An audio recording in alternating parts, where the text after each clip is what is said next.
Health officials are continuing to warn about an increase in cases of gastroenteritis in the country. The latest alert notes the number of cases recorded for 2022 thus far surpasses recorded cases in previous years. Gastroenteritis is inflammation of the stomach and intestines, typically resulting from bacterial toxins or viral infection and causing vomiting and diarrhea. Pediatrician and Director of Medical Services Dr. Taisha Donald says the Ministry of Health is trying to determine the main cause of the current outbreak.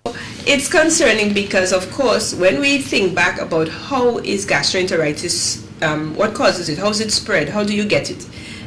Of course, it's a matter of concern because gastroenteritis is basically a disease that is spread due to contamination from fecal matter, right?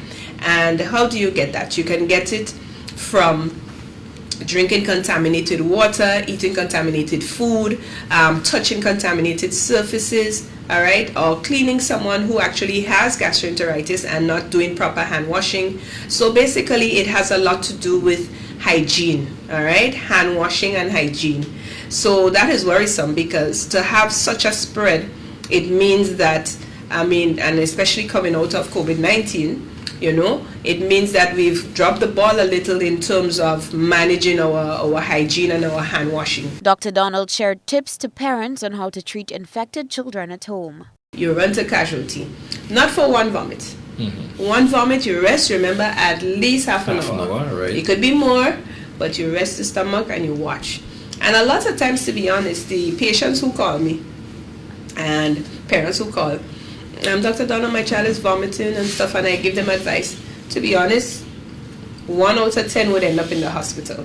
Okay. If you follow that rule of resting the stomach, it works wonders. Contrary to what people think, vomit, drink, vomit, drink. No, vomit, drink, vomit, vomit, drink, vomit. You understand? So they must rest the stomach. There are signs to look for to know when to see a doctor, as gastroenteritis can cause further complications. If you see blood in the stool, right, that's a red flag as well. And would that be for both adults and children? Particularly for children 6 months and under. Okay. But for everyone.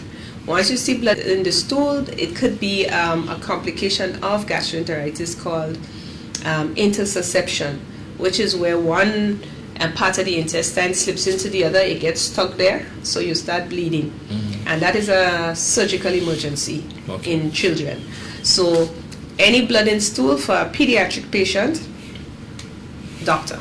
Okay. Extremely high fevers, right? So fevers of over, like 101, 102 degrees Fahrenheit.